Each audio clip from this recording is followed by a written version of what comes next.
Hi there and welcome to your Mindfulness and Resilience webinar. So with this week being Mental Health Awareness Week, with the topic like the key focus being on kindness, I thought it would be great for us guys to come together. It's been beautiful weather as well this week, hasn't it? So I thought we'd sort of, towards the end of the week, get together and have a look at some really simple but very powerful mindfulness techniques, and also some tips and little techniques that can help to strengthen resilience. Because we can't really hide from the fact that we are experiencing something that none of us saw coming.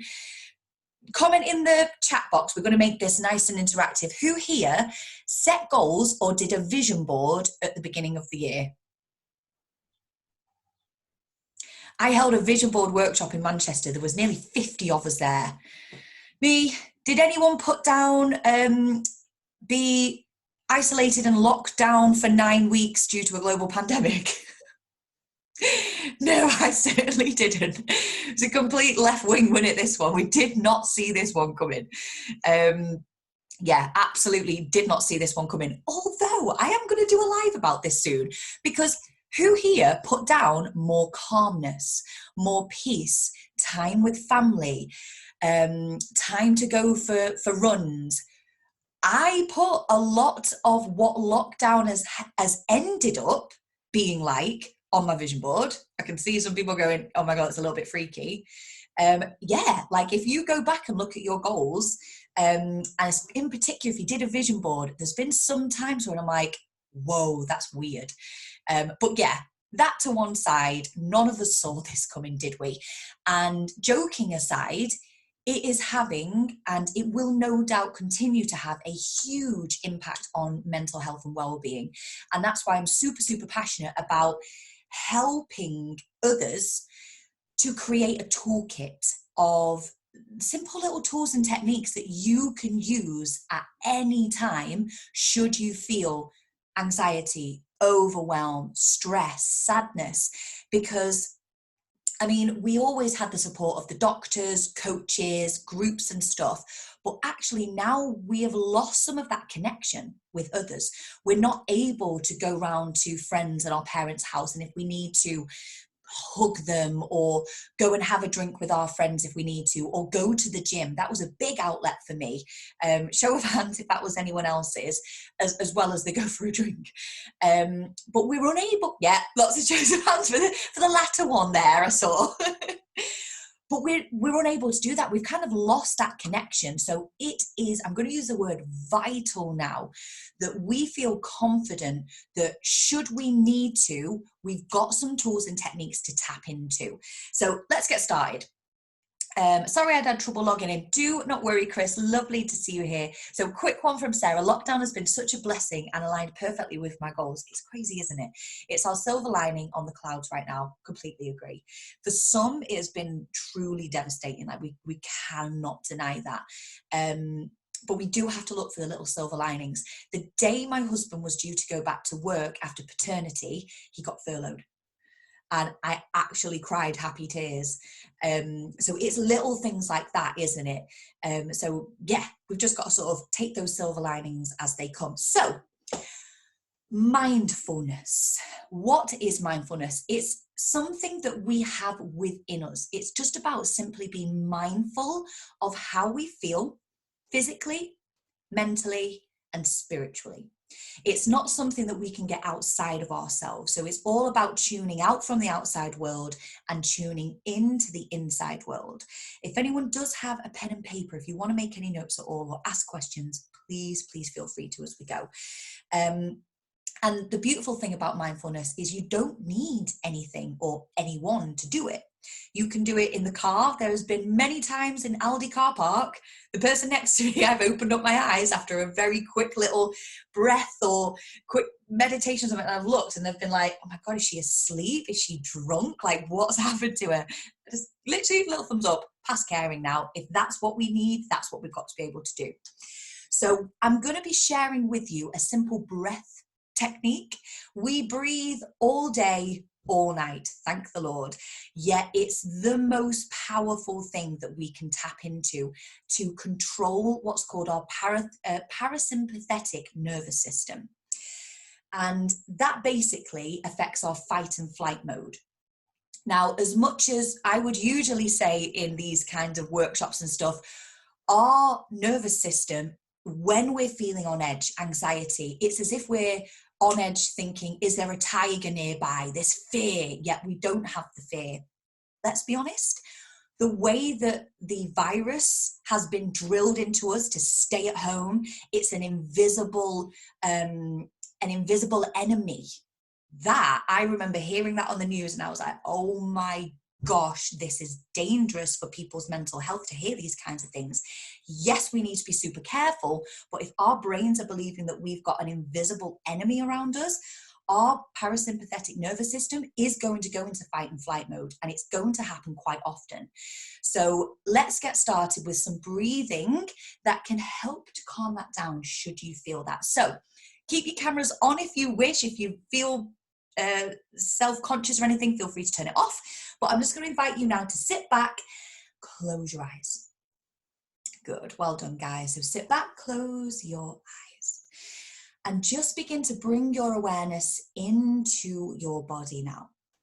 So bringing your awareness now to your breath. And we're just going to begin to take some long, deep breaths. So ideally breathe in through the nose, out through the mouth. Okay, we're going to do that again, a little bit bigger. In through the nose, notice the tummy expanding. Sigh it out. You know you've wanted to do that big sigh for a long time. Good, and again, another deep breath in.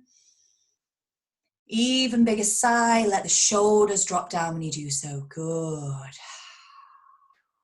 Now we're just going to inhale for 4 counts. 4, 3, 2, hold at the top for a moment.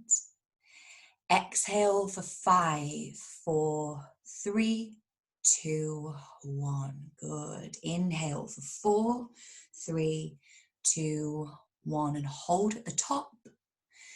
Exhale, 5, 4, 3, 2, 1. Imagine now you're drawing in a white light. Inhale through your nose. 3, 2, 1. Exhale any anxiety, any worry. Allow that to be breathed out. Good. Again, inhale that white light. Begin to do this now to your own counts. Whenever you're ready, exhale any tension, any stress, any worry. You may imagine that as a darker color.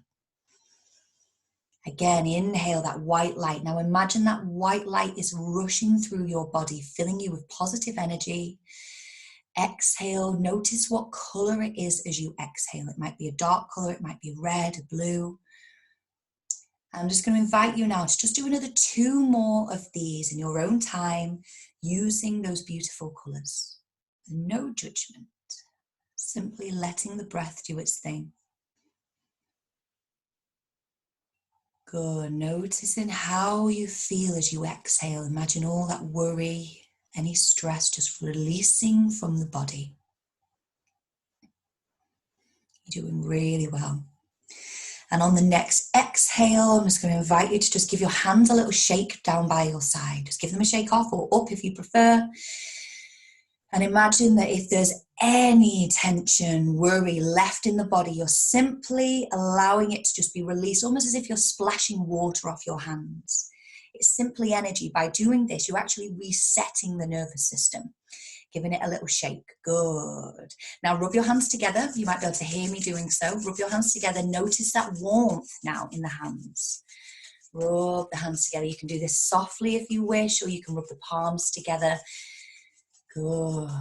And now bring your hands to your heart.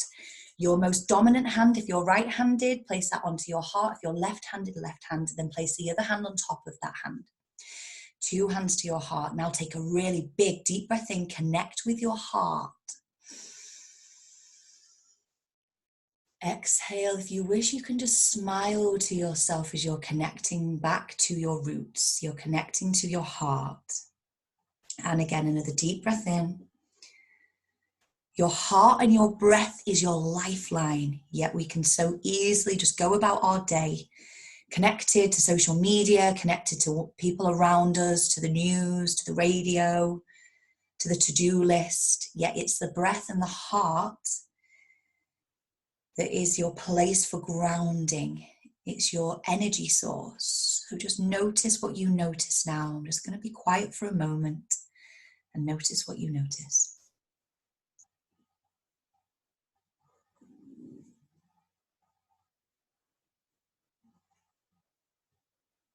You might feel a sense of peace. See if you can feel your heartbeat. Relax the muscles around your eyes now. Fully relax the face. You're going back to that sense of calmness. The parasympathetic nervous system will now be like, okay, thank you. We are safe. We're grounded. We're back to the original state, to your most neutral place. And just releasing your hands down by your side. Give your shoulders a nice roll back, and whenever you're ready, you can open up your eyes. If you've got your camera off and you wish to turn it back on, you can. If you've got a drink, have a little swig of your drink. Just a nice little reset.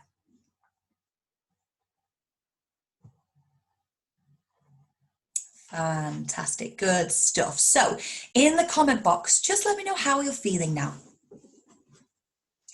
That was less than 5 minutes there. I'd say about 4 minutes in total, 4 to 5, let's call it. Just let me know how you're feeling. So much more relaxed, wonderful, relaxed, refreshed and energized. Love this. Really calmed down.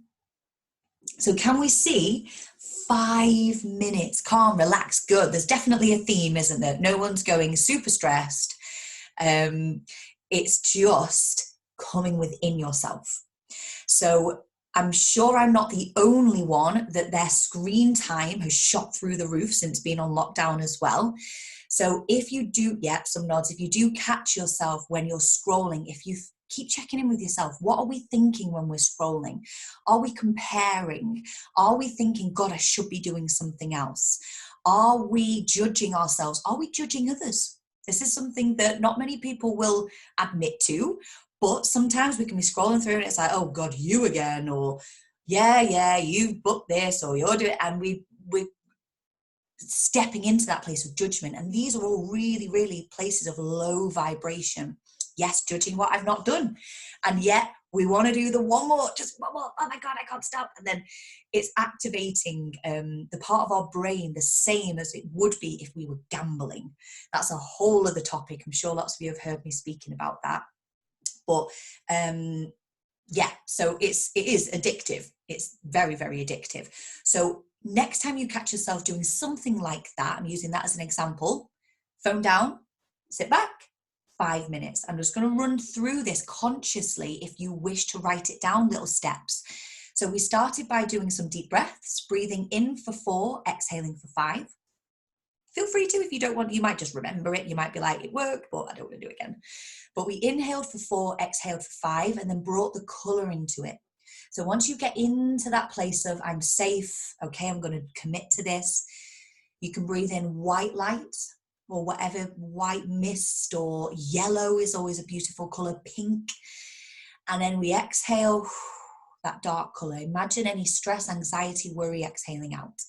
And what we did next was we smiled on the exhale. Now that's a really simple, very, very powerful thing to bring into your breathing, because we've got thousands of muscles in our face. And just by activating those, it actually sets off lots of positive endorphins and chemicals in the brain. That's why if you are ever feeling sad, when someone makes you laugh or you see something that makes you smile, we instantly feel better, don't we? So smiling to yourself on that exhale, it contradicts the feelings and the release of the stress. So therefore we're overtaking it with those positive feelings. Then with your eyes closed, we rub the hands together. That was the next step. What we're then doing is bringing our awareness to our body. We're feeling the warmth between. Anyone that does Reiki, you will know that this is a really powerful thing. We're just bringing the hands here, then to the heart, connect to the heart. You can stay there for a minute, maybe say an affirmation to yourself, maybe just smile, maybe just say, do you know what, you've got this. Let's write today off. Let's just do it. Like whatever's going to help you. And lastly, little shake off of the hands. So what I wanted to demonstrate there was there are lots of little mindfulness techniques blended into one. So you've got the breathing, we've got the color aspect, which is a bit of NLP. Then we've got the energy, then we've got the heart connection, and then we're shaking it off. You can actually do one of those. If you've literally got 30 seconds, let's say you are back in the workplace and you're feeling a little bit on edge, take yourself to the loo and just shake your hands off. If you're sat in the car and you're feeling a bit anxious and your heart is racing, rub your hands, place them on the heart, breathe. So I wanted to show that this wasn't just one long technique that you've got to sit and do. You can split this up and just do tiny little ones.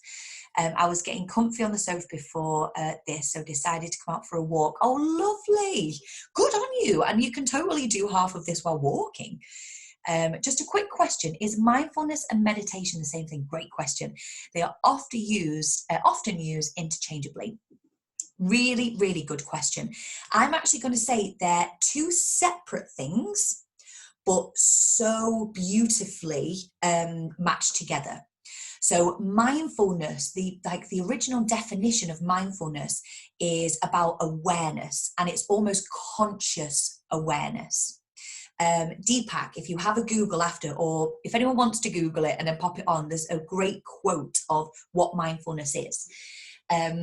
So mindfulness could just be sitting and looking out of the window. This is the one I practice all the time.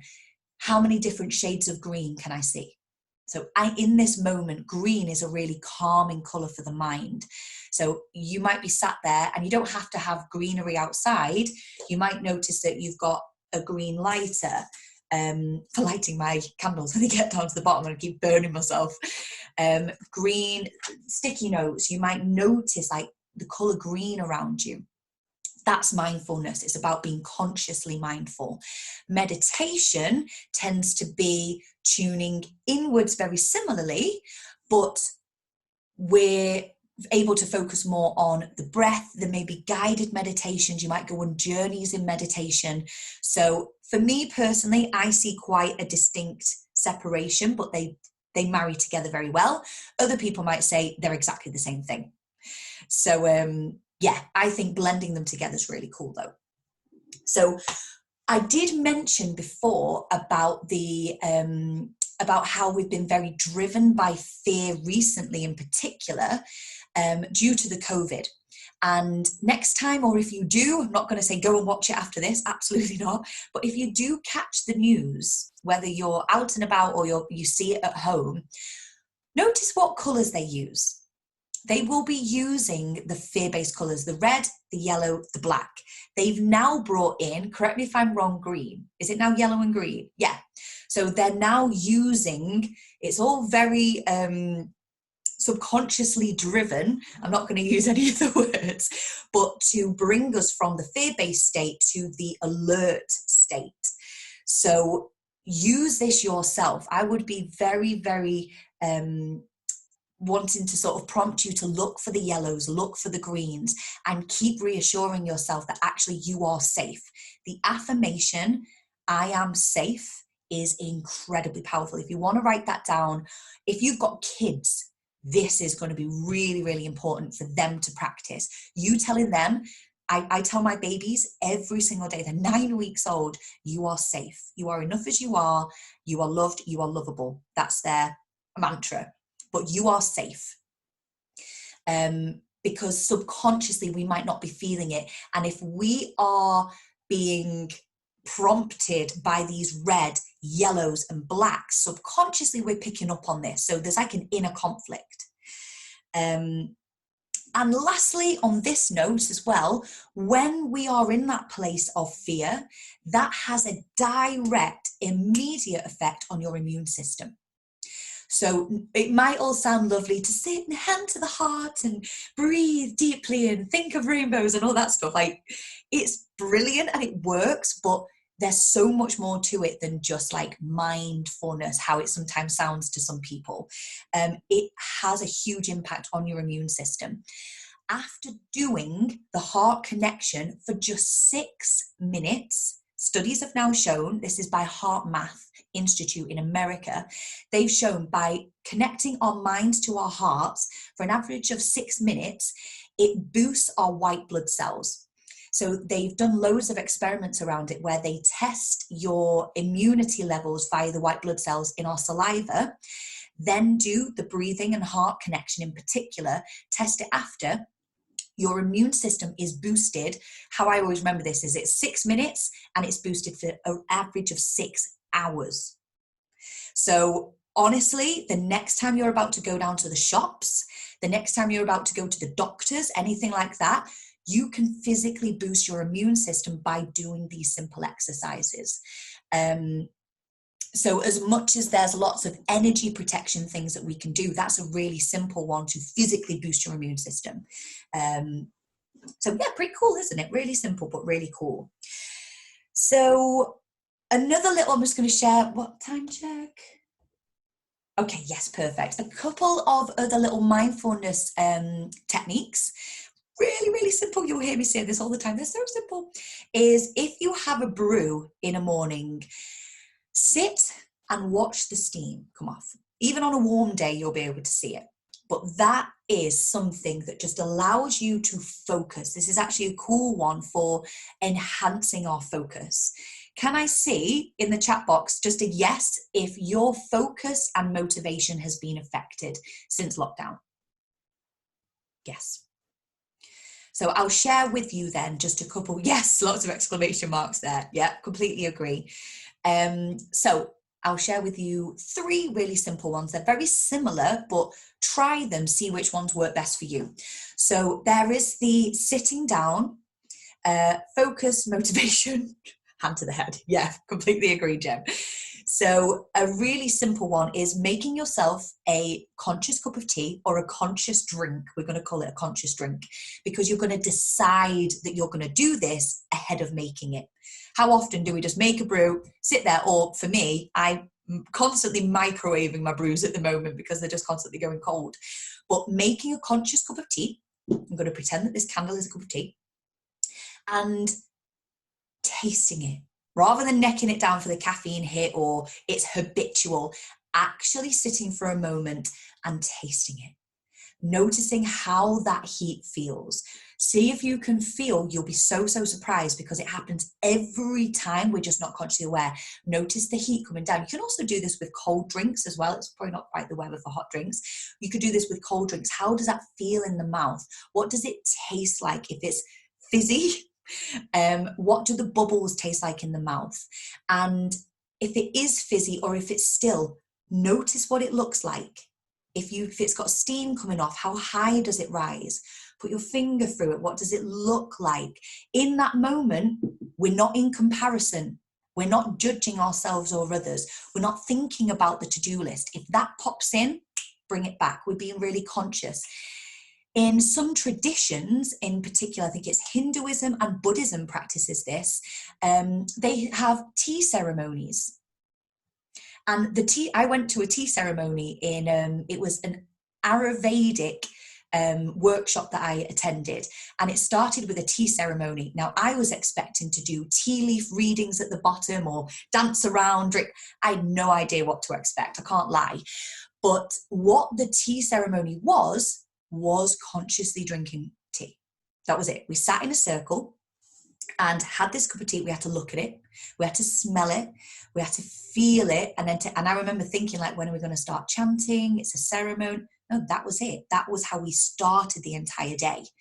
So there's one little tip, is have a conscious drink. Another one for focus. So coming back to the candle, our brains physically strengthen and weaken different parts. This is why I'm so passionate about the bands, because you can physically strengthen and wire new neural connections. So the candle technique for focus, literally light your candle, place it in front of you and focus on the flame. And when you're focusing on the flame, see if you can get to the point where everything else around it goes like a mirage. It goes slightly blurry. And you may notice it happen and it goes here. A great technique then is holding your hand out and seeing how far you can stretch your peripheral.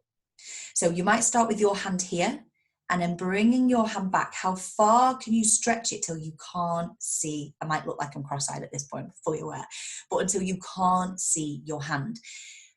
Make note of how far you can get your hand. Because the more we practice this, we're strengthening, creating new neural connections in the brain that allow us to focus and also be more self-aware.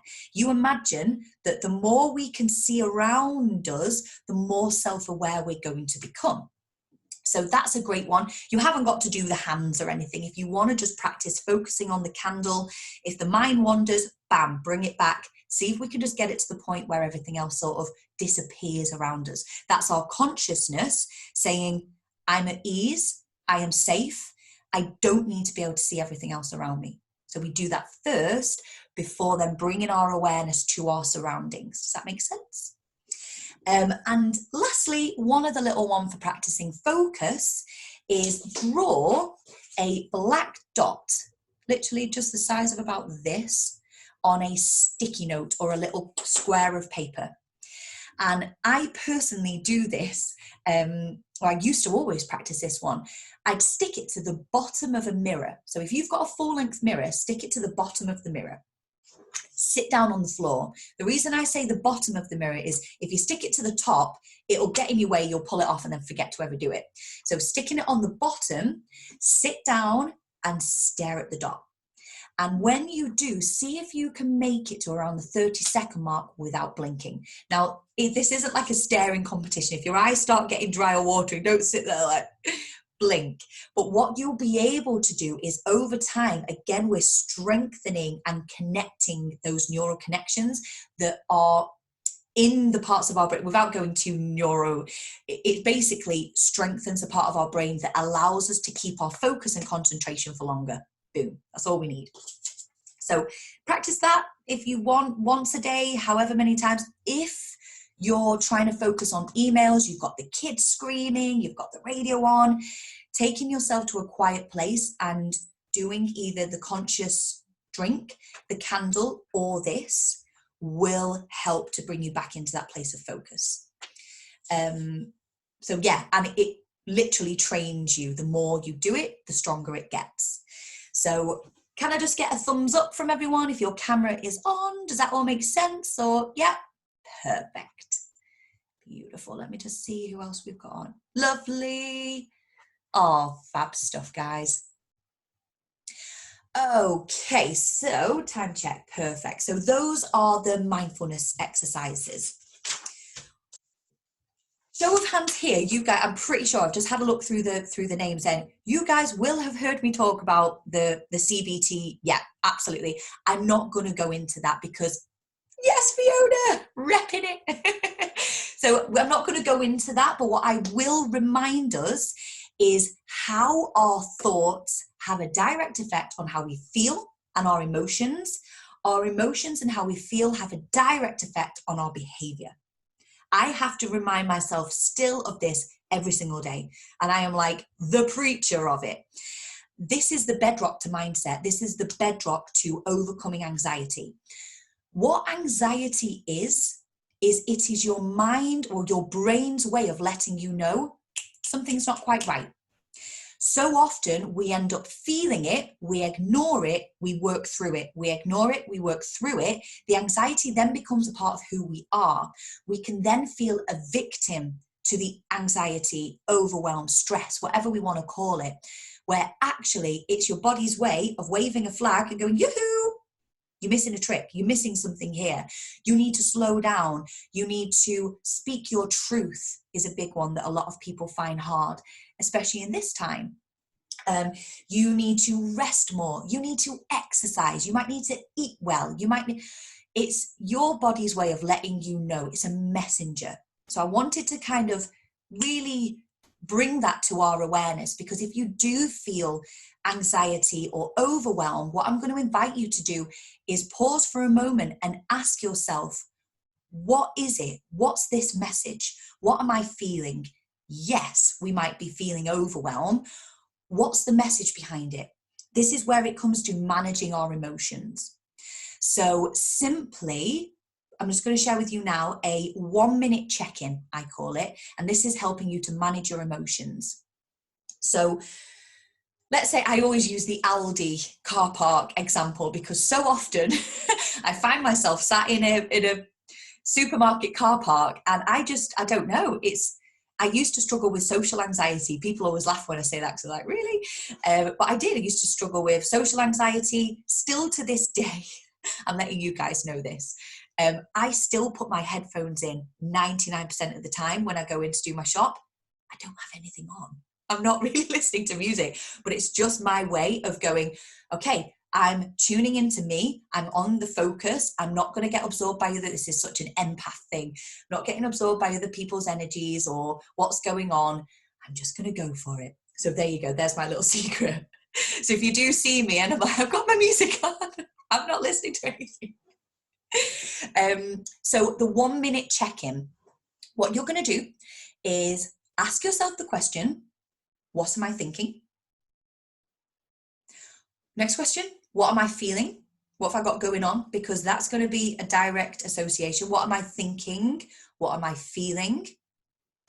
Acknowledge that with no judgment, okay? We might be thinking that we're in the car, or the spouse, or this has happened. And so we're feeling anger. Then you're going to ask yourself the third question, what do I need? So often we recognize what we're thinking because we're going around and around and around and around in our heads. We're fully aware of how we feel. We feel stressed. We feel uptight. We feel anxious. Okay, what do I need? See what comes to you. Your mind might say, I need a gin, right? If we're in Aldi car park, let's not go and do that one. Let's be honest. Then ask your heart. What does my heart need? What's my heart telling me? What do I need? Then if you need to, if that's not giving you, if that's still on the gin kind of level, check in with your gut. What's it say? I can tell you right now, those that have worked with me, whether it's in a one-to-one coaching or have been part, got Christine nodding away, or has been part of any courses, you guys will know, I call this the traffic light system. Check in with the head first. That's the logical brain that's going rah, rah, rah, rah. Same thoughts over and over again, habitual. The heart is the whisper.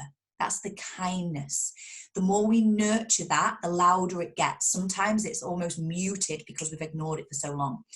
Then you've got the gut. That is like the badass that's just like, boom, it will give you the answer straight away. You might not like it, but it tends to be the gut. Anyone here comment in the chat box ever said, God, I wish I listened to my gut, or my gut knew that was going to happen?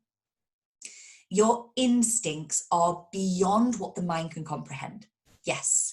So I'm giving you a quick structure here to follow if you get tripped up. So if the mind is going, oh, well, I need to speak to that person, but they're not here. Okay, what does the heart tell you that you need? The heart's telling you just need to breathe. You don't even need to ask the gut. If the heart is still saying you need to be heard, it's not fair, ask the gut, what do I need? You need to have a drink of water. I asked myself this the other day, what do I need? And it was like, water. And I realized after feeding the babies, doing a coaching call, grabbing my lunch, I didn't have a drink with lunch, and I'd just gone one to the other, to the other, to the other. And I was like, I just need a drink. And I sat quietly for a moment, had a good few gulps of water, and I was like, okay. And I felt instantly restored, instantly refreshed. It wasn't that I felt nervous or anxious or anything. That was the body trying to say, you've got something going on here. And it was literally a bit of dehydration. It wasn't anything else. So honor that. So one last time, what am I thinking? What am I feeling? What do I need? And then see what comes up for you. If you find yourself in a bit of an argument, you check in with your head, check in with your heart. Lastly, check in with your gut.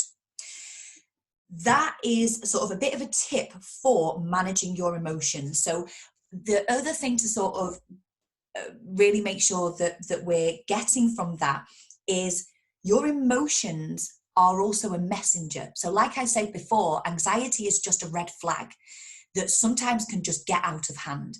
We can then become, who here has ever said, I have anxiety, or I am an anxious person. I suffer from anxiety. I am depressed. And who here has ever said, I am grateful, I am powerful, and practiced affirmations? How do you feel after those? So can we see the language that we use, the thoughts and the language that we use for ourselves and to others directly impacts our whole being? If we say, I am an anxious person, you are commanding to yourself. That's an identity.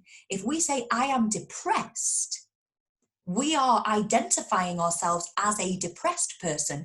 Therefore, our thoughts will align with that identity. The biggest driving force, I'm a warrior with my affirmations at the minute. Gemma, I love this. Yes. But the amazing thing is once you get into the flow of saying your affirmations, I am safe, I am a warrior, I am enough as I am, other people's thoughts are none of my business, opinions, and I am me. That's like the most powerful one, I would say. I am me, and that's my superpower.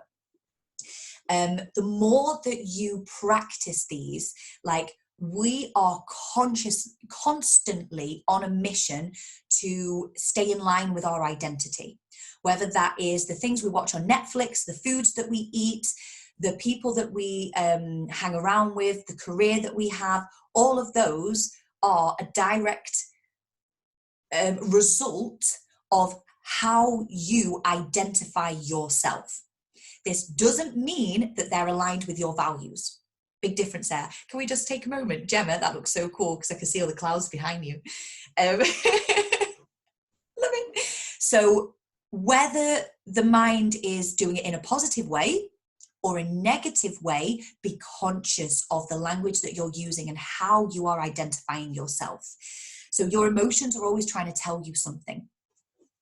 And lastly, what I thought would be really good is I'm hoping that we're feeling a little bit more, whether it's calm, relaxed, or maybe a little bit energized, ready to be more self-aware, and practice these breathing techniques, practice monitoring our self-talk with no judgment, checking in to see, how am I identifying myself? Have I just said, oh God, I've never been more anxious before in my life? But we want to butt flip it. There's something in NLP, I've renamed it to butt flip because I can never remember the actual term for it. So a butt flip is this. I'll quickly share with you. Jem, my battery's about to go, but thank you. Love you. No worries. A butt flip is, like I've just shared them, God, I've never felt more anxious before in my life in lockdown. But I am working on my mindset to help myself feel better. So sometimes you can say those things. Uma's done NLP. Yes. So sometimes you can say those things and then you're like, why have I just said that? And you're aware. So add the but on the end, you can change it. So you're reaffirming it to yourself. So sometimes I say, I don't know anyone else, God, there's always God at the front, at the end of it. God, I can't stop eating. Like that has been one in lockdown the last few weeks. Literally, I'll say it to my friends on the phone. I've said it to my dad the other day. I'm like, God, I just can't stop eating. But I am very aware of this and I'm being more kind to my body now. That's the butt flip.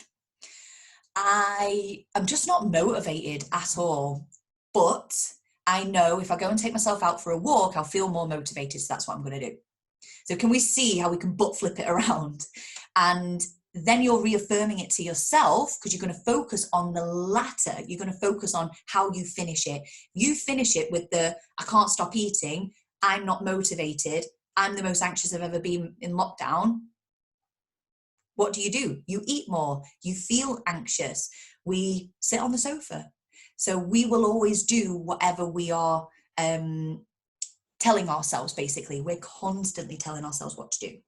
So I thought it would be cool for everyone to share in the chat box, just commit to one thing that you're going to do this week, that whether that is you're going to practice the breathing, you're going to keep up with checking in with yourself, you're going to print some affirmations off, you're going to try a meditation, you're going to go on a mindfulness walk and count how many different shades of green you can see. Like, what is it you're going to do? And I want you to just feel that sense of excitement about it and then take the action. That's it. There's no big homework or challenge or anything. This is all about just being kind to yourself and seeing if we can just commit to maybe just doing one or two of the things. So Rebecca, I'm going to try and make time for meditation every day, even if it's only for 5 minutes. Fantastic. What I'm going to get you to do there is say that to yourself again, Rebecca, but miss out the word try and see how different that feels when you say it to yourself.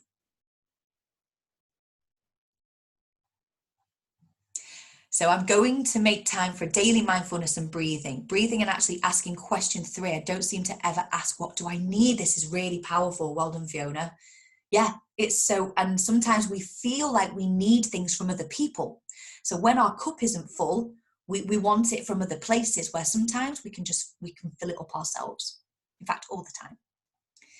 I'm going to check in with my feelings. Awesome. So starting yoga with my little man this week, using phrases like I can, I am good enough. Wonderful. So I hope that you've enjoyed this. It's been really, really wonderful to connect with you guys. I know lots of you, so it's really good to see you on. Anyone that I haven't yet connected with, or feel free to drop me a message after. Let me know how you found it. Conscious drinking every morning and checking with my feelings before taking big decisions. Yes. Really, really good. This has been fab. You're so welcome. James, lovely to see you. You're very, very welcome. So thank you for watching, and I will look forward to seeing you soon. I'm just going to